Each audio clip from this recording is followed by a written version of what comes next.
ओम शांति। 30 सितंबर 2024। बाबा के महावाक्य। मीठे बच्चे, अपनी बैटरी चार्ज करने का ख्याल करो। अपना टाइम पर चिंतन में वेस्ट मत करो, अपनी घोट तो नशा चढ़े। प्रश्न। ज्ञान 1 सेकंड का होते हुए भी बाप को इतना डिटेल से समझाने व इतना समय देने की आवश्यकता क्यों? उत्तर। क्योंकि ज्ञान देने के बाद बच्चों में सुधार हुआ है या नहीं, यह भी बाप देखते हैं और फिर सुधारने के लिए ज्ञान देते ही रहते हैं। सारे बीज और झाड़ का ज्ञान देते हैं, जिस कारण उन्हें ज्ञान सागर कहा जाता। अगर 1 सेकंड का मंत्र देकर चले जाएं, तो ज्ञान सागर का टाइटल भी ना मिले। ओम शांति। रूहानी बाप बैठ रूहानी बच्चों को समझाते हैं। भक्ति मार्ग में परमपिता परमात्मा शिव को यहाँ ही पूजते हैं। भल बुद्धि में है कि यह होकर गए हैं। जहाँ पर लिंग देखते हैं तो उनकी पूजा करते हैं। यह तो समझते हैं शिव परमधाम में रहने वाला है, होकर गए हैं, इसलिए उनका यादगार बनाकर पूजते हैं। जिस समय याद किया जाता है तो बुद्धि में जरूर आता है कि निराकार है जो परम धाम में रहने वाला है। उनको शिव कह पूजते हैं। मंदिर में जाकर माथा टेकते हैं, उन पर दूध फल जल आदि चढ़ाते हैं, परंतु वह तो जड़ है। जड़ की भक्ति ही करते हैं। अभी तुम जानते हो वह है चैतन्य, उनका निवास स्थान परम धाम है।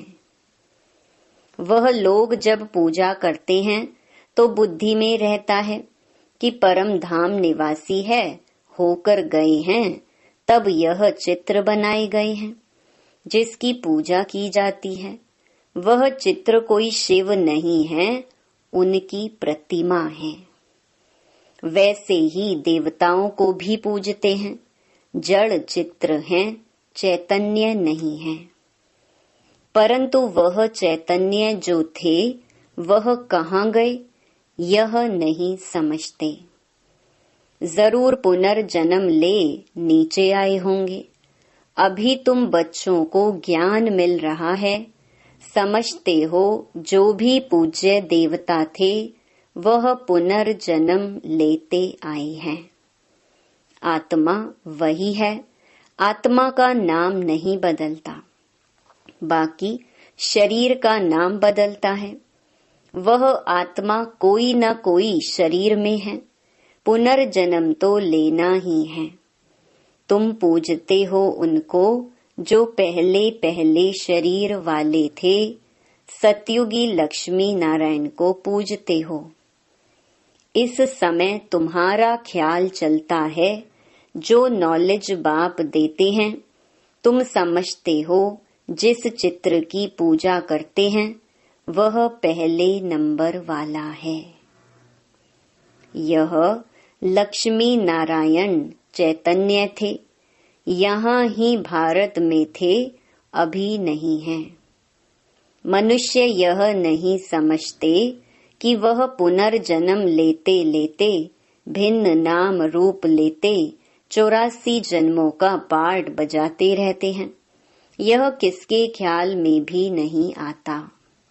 सतयुग में थे तो जरूर, परंतु अब नहीं है। यह भी किसको समझ नहीं आता। अभी तुम जानते हो ड्रामा के प्लान अनुसार फिर चैतन्य में आएंगे जरूर। मनुष्यों की बुद्धि में यह ख्याल ही नहीं आता, बाकी इतना जरूर समझते हैं कि यह थे।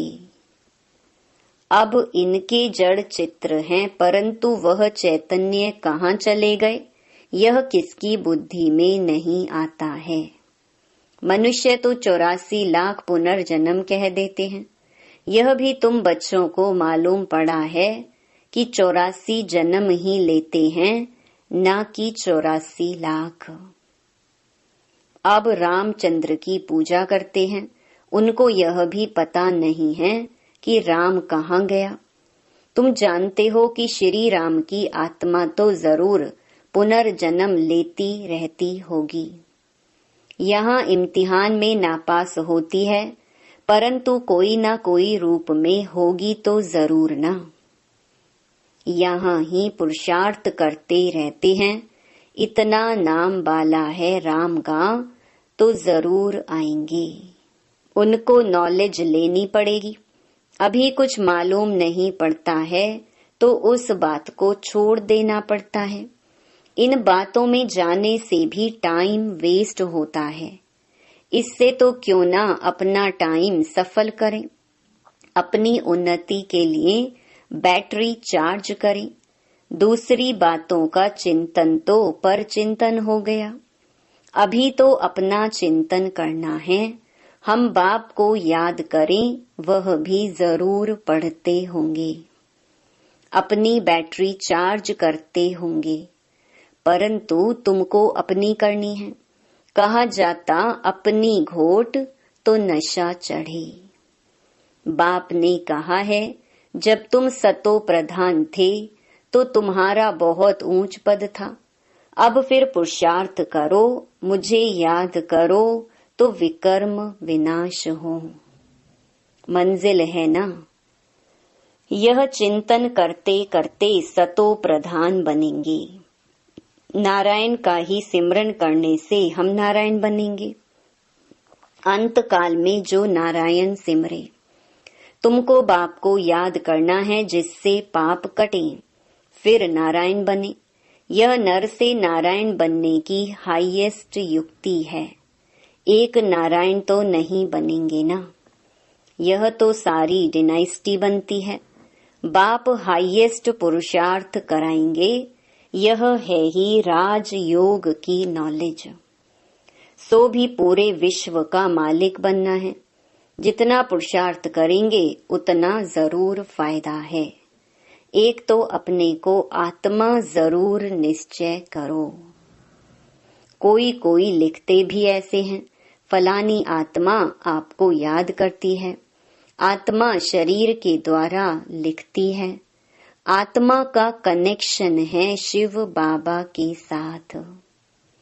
मैं आत्मा फलाने शरीर के नाम रूप वाली हूँ, यह तो जरूर बताना पड़े ना, क्योंकि आत्मा के शरीर पर ही भिन्न भिन्न नाम पड़ते हैं। मैं आत्मा आपका बच्चा हूँ, मुझ आत्मा के शरीर का नाम फलाना है। आत्मा का नाम तो कभी बदलता नहीं। मैं आत्मा फलाने शरीर वाली हूँ, शरीर का नाम तो जरूर चाहिए, नहीं तो कारोबार चल ना सके। यहाँ बाप कहते हैं, मैं भी इस ब्रह्मा के तन में आता हूँ, टेम्परेरी। इनकी आत्मा को भी समझाते हैं, मैं इस शरीर से तुमको पढ़ाने आया हूँ। यह मेरा शरीर नहीं है। मैंने इनमें प्रवेश किया है, फिर चले जाएंगे अपने धाम। मैं आया ही हूँ तुम बच्चों को यह मंत्र देने। ऐसे नहीं कि मंत्र देकर चला जाता हूँ, नहीं, बच्चों को देखना भी पड़ता है कि कहाँ तक सुधार हुआ है। फिर सुधारने की शिक्षा देते रहते हैं। सेकंड का ज्ञान देकर चले जाएं तो फिर ज्ञान का सागर भी ना कहा जाए। कितना समय हुआ है, तुमको समझाते ही रहते हैं। झाड़ की, भक्ति मार्ग की सब बातें समझने की डिटेल है। डिटेल में समझाते हैं। होलसेल माना मन मना भव। परंतु ऐसा कहकर चले तो नहीं जाएंगे। पालना देख रेख भी करनी पड़े। कई बच्चे बाप को याद करते करते फिर गुम हो जाते हैं। फलानी आत्मा जिसका नाम फलाना था, बहुत अच्छा पढ़ता था, स्मृति तो आएगी ना। पुराने पुराने बच्चे कितने अच्छे थे, उनको माया ने हप कर लिया। शुरू में कितने आए, फट से आकर बाप की गोद ली, भट्ठी बनी। इसमें सबने अपना लक भाग्य आजमाया। फिर लक आजमाते आजमाते माया ने एकदम उड़ा दिया, ठहर ना सके। फिर 5000 वर्ष के बाद भी ऐसे ही होगा। कितने चले गए, आधा झाड़ तो जरूर गया। भल झाड़ वृद्धि को पाया है, परंतु पुराने चले गए। समझ सकते हैं उनसे कुछ फिर आएंगे जरूर पढ़ने। स्मृति आएगी कि हम बाप से पढ़ते थे और सब अभी तक पढ़ते रहते हैं। हमने हार खा ली, फिर मैदान में आएंगे। बाबा आने देंगे, फिर भी भल आकर पुरुषार्थ करें, कुछ न कुछ अच्छा पद मिल जाएगा। बाप स्मृति दिलाते हैं, मीठे मीठे बच्चे, माँ मेकम याद करो तो पाप कट जाएंगे।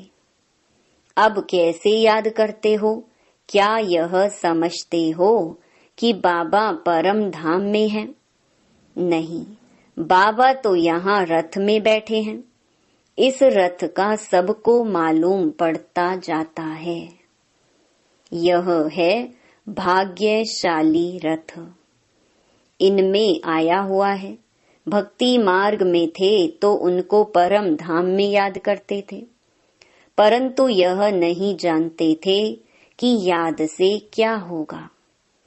अभी तुम बच्चों को बाप खुद इस रथ में बैठ श्रीमत देते हैं, इसलिए तुम बच्चे समझते हो बाबा यहाँ इस मृत्यु लोक में पुरुषोत्तम संगम युग पर हैं। तुम जानते हो हमको ब्रह्मा को याद नहीं करना है। बाप कहते हैं, माँ मेकम याद करो, मैं इस रथ में रहकर तुमको यह नॉलेज दे रहा हूँ। अपनी भी पहचान देता हूँ, मैं यहाँ हूँ। आगे तो तुम समझते थे परम धाम में रहने वाला है, होकर गया है, परंतु कब यह पता नहीं था। होकर तो सब गए हैं ना। जिनके भी चित्र हैं अभी वह कहाँ हैं, यह किसको पता नहीं है। जो जाते हैं वह फिर अपने समय पर आते हैं, भिन्न भिन्न पाठ बजाते रहते हैं। स्वर्ग में तो कोई जाते नहीं। बाप ने समझाया है, स्वर्ग में जाने के लिए तो पुरुषार्थ करना होता है और पुरानी दुनिया का अंत नई दुनिया की आदि चाहिए। जिनको पुरुषोत्तम संगम युग कहा जाता है, यह ज्ञान अभी तुमको है। मनुष्य कुछ नहीं जानते, समझते भी हैं शरीर जल जाता है, बाकी आत्मा चली जाती है। अब कलयुग है तो जरूर जन्म कलयुग में ही लेंगे। सतयुग में थे तो जन्म भी सतयुग में लेते थे। यह भी जानते हो आत्माओं का सारा स्टॉक निराकारी दुनिया में होता है। यह तो बुद्धि में बैठा है ना। फिर वहां से आते हैं, यहाँ शरीर धारण कर जीव आत्मा बन जाते हैं। सबको यहाँ आकर जीव आत्मा बनना है, फिर नंबरवार वापस जाना है। सबको तो नहीं ले जाएंगे, नहीं तो प्रलय हो जाए। दिखाते हैं कि प्रलय हो गई, रिजल्ट कुछ नहीं दिखाते। तुम तो जानते हो यह दुनिया कभी खाली नहीं हो सकती है। गायन है, राम गयो रावण गयो, जिनका बहुत परिवार है। सारी दुनिया में रावण संप्रदाय है ना, राम संप्रदाय तो बहुत थोड़ी है। राम की संप्रदाय है ही सतयुग त्रेता में। बहुत फर्क रहता है। बाद में फिर और टाल टालियां निकलती हैं। अभी तुमने बीज और झाड़ को भी जाना है। बाप सब कुछ जानते हैं तब तो सुनाते रहते हैं, इसलिए उनको ज्ञान सागर कहा जाता है। एक ही बात अगर होती तो फिर कुछ शास्त्र आदि भी बन ना सके। झाड़ की डिटेल भी समझाते रहते हैं। मूल बात नंबर 1 सब्जेक्ट है बाप को याद करना। इसमें ही मेहनत है, इस पर ही सारा मदार है। बाकी झाड़ को तो तुम जान गए हो। दुनिया में इन बातों को कोई भी नहीं जानते हैं। तुम सब धर्म वालों की तिथि तारीख आदि सब बताते हो। आधा कल्प में यह सब आ जाते हैं। बाकी हैं सूर्यवंशी और चंद्रवंशी। इनके लिए बहुत युग तो नहीं होंगे ना, है ही 2 युग। वहां मनुष्य भी थोड़े हैं, 84 लाख जन्म तो हो भी ना सके। मनुष्य समझ से बाहर हो जाते हैं, इसलिए फिर बाप आकर समझ देते हैं। बाप जो रचयिता है वही रचता और रचना के आदि मध्य अंत की नॉलेज बैठ देते हैं। भारतवासी तो बिल्कुल कुछ नहीं जानते, सबको पूजते रहते हैं। मुसलमानों को, पारसी आदि को जो आया उनको पूजने लग पड़ेंगे, क्योंकि अपने धर्म और धर्म स्थापक को भूल गए हैं। और तो सब अपने अपने धर्म को जानते हैं। सबको मालूम है फलाना धर्म कब किसने स्थापन किया। बाकी सतयुग त्रेता की हिस्ट्री ज्योग्राफी का किसको भी पता नहीं है। चित्र भी देखते हैं शिव बाबा का, यह रूप है, वही ऊंच ते ऊंच बाप है, तो याद भी उनको करना है। यहाँ फिर सबसे जास्ती पूजा करते हैं श्री कृष्ण की, क्योंकि नेक्स्ट में है ना। प्यार भी उनको करते हैं, तो गीता का भगवान भी उनको समझ लिया है। सुनाने वाला चाहिए तब तो उनसे वर्षा मिले। बाप ही सुनाते हैं नई दुनिया की स्थापना और पुरानी दुनिया का विनाश कराने वाला और कोई हो न सके सिवाय एक बाप के। ब्रह्मा द्वारा स्थापना, शंकर द्वारा विनाश, विष्णु द्वारा पालना, यह भी लिखते हैं। यहाँ के लिए ही है, परंतु समझ कुछ भी नहीं। तुम जानते हो वह है निराकार सृष्टि, यह है साकारी सृष्टि। सृष्टि तो यही है, यहाँ ही राम राज्य और रावण राज्य होता है। महिमा सारी यहाँ की है। बाकी सूक्ष्म वतन का सिर्फ साक्षात्कार होता है। मूल वतन में तो आत्माएं रहती हैं, फिर यहाँ आकर पाठ बजाती हैं। बाकी सूक्ष्म वतन में क्या है, यह चित्र बना दिया है, जिस पर बाप समझाते हैं। तुम बच्चों को ऐसा सूक्ष्म वतनवासी फरिश्ता बनना है। फरिश्ते हड्डी मांस बिगर होते हैं। कहते हैं ना, ददीची ऋषि ने हड्डियां भी दे दी। बाकी शंकर का गायन तो कहाँ है नहीं। ब्रह्मा विष्णु का मंदिर है, शंकर का कुछ है नहीं, तो उनको लगा दिया है विनाश के लिए। बाकी ऐसे कोई आंख खोलने से विनाश करता नहीं है। देवताएं फिर हिंसा का काम कैसे करेंगे? न वह करते हैं, न शिव बाबा ऐसा डायरेक्शन देते हैं। डायरेक्शन देने वाले पर भी आ जाता है ना, कहने वाला ही फंस जाता है। वह तो शिव शंकर को ही इकट्ठा कह देते हैं। अब बाप भी कहते हैं मुझे याद करो, माँ मेकम याद करो।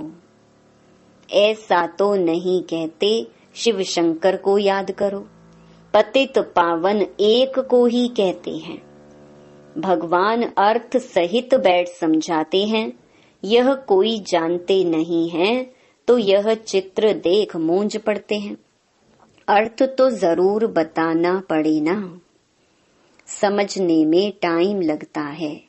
कोटों में कोई विरला निकलता है, मैं जो हूँ जैसा हूँ, कोटों में कोई ही मुझे पहचान सकते हैं। अच्छा, मीठे मीठे सिकिलधे बच्चों प्रति माता पिता बाप दादा का याद प्यार और गुड मॉर्निंग। रूहानी बाप की रूहानी बच्चों को नमस्ते। धारणा के लिए मुख्य सार।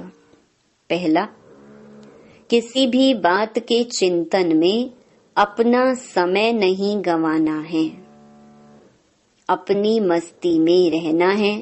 स्वयं के प्रति चिंतन कर आत्मा को सतो प्रधान बनाना है। दूसरा, नर से नारायण बनने के लिए अंत काल में एक बाप की ही याद रहे। इस हाईएस्ट युक्ति को सामने रखते हुए पुरुषार्थ करना है। मैं आत्मा हूँ, इस शरीर को भूल जाना है। वरदान, दाता की देन को स्मृति में रख, सर्व लगावों से मुक्त रहने वाले आकर्षण मुक्त भव। कई बच्चे कहते हैं कि इनसे मेरा कोई लगाव नहीं है, परंतु इनका यह गुण बहुत अच्छा है या इनमें सेवा की विशेषता बहुत है। लेकिन किसी व्यक्ति या वैभव के तरफ बार बार संकल्प जाना भी आकर्षण है। किसी की भी विशेषता को देखते, गुणों को व सेवा को देखते दाता को नहीं भूलो। यह दाता की देन है।